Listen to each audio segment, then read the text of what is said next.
Torah portion 2. Noach. Bereshit 6 verse 9 to 11 verse 32.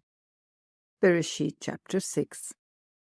Now Noach walked with Elohim, a tzaddik, perfect in his generation.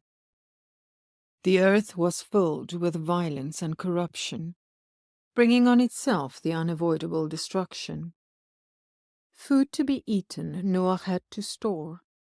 He was to make an ark of gopher, covering it in and outside with kofar, large enough for his family and the animals to fit. Thus Adonai established with him his covenant. Bereshit chapter 7. Male and female pairs to the ark came, 7 days before it started to rain. 7 pairs of all the clean beasts, and 1 pair of those we do not eat. 2 by 2 also of the birds and all that creep, before opened up the fountains of the great deep. On the 17th of the 2nd month, in the 600th year of Noach's life, the rain started to fall, 40 days and 40 nights.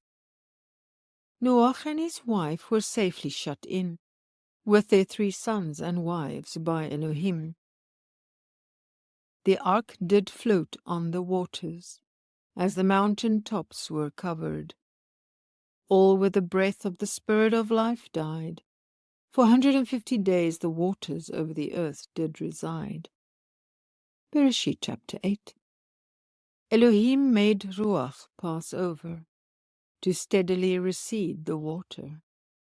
On the 17th of the 7th month, the ark on Ararat did rest. The waters continued to subside. In the 10th month the mountains no longer did hide. The raven was the first to be sent, the waters to test. The dove found no resting place for its feet. After 7 days it brought a fresh olive leaf. After yet another 7 days, the dove and Noach parted ways. On the 1st of the 1st month in Noach's 601st year, he saw the ground was getting more and more clear. On the 27th of the 2nd month, all could exit, said Elohim, exactly 1 year and 10 days after he closed them in. On an altar Noach made a fragrance sweet. Of every clean beast and bird he offered the meat. And Elohim said he would never send such judgment again, even though man's heart has such evil inclination. Bereshit chapter 9. Noach and his sons were blessed by Elohim, to be fruitful and increase by his blessing. The animals were added to the diet, except the blood, for it holds the life. Man's blood from man and beast will be required.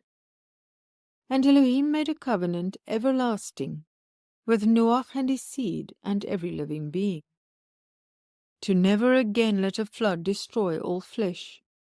The rainbow will remind of the covenant established.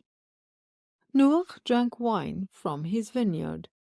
In his tent he became uncovered. This to his brothers Ham reported. Shem and Japheth covered Noach walking backward. Noach cursed Canaan, Ham's youngest seed, to become the servant of Shem and Japheth indeed. Bereshit chapter 10. Elohim blessed Japheth with many descendants. They were the coastal peoples divided into their lands and nations.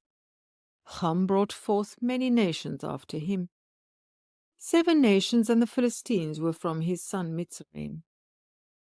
Nimrod built cities. Bavel and Nineveh are also on record. The clans of Canaan, according to their tongues, spread abroad. The father of all the children of Ever was Shem. Of Noach's sons he was the elder. His children went as far as the mountains of Sephar.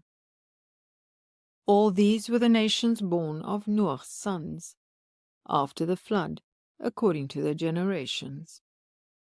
Bereshit chapter 11.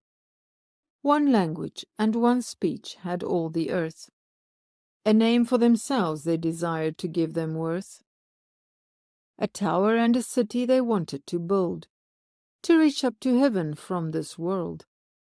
Adonai scattered them by confusing their lip. So the building of Babel was given up. 2 years after the flood, Shem brought forth Arpachshad. Shelach by him was fathered, who brought forth Ever. Peleg was born by him, who then brought Reu as a son. Then came Serug, who fathered Nahor, from whom Terach came, giving us Avram, Haran, and Nahor. Haran died, leaving his son Lot in Ur Kasdim.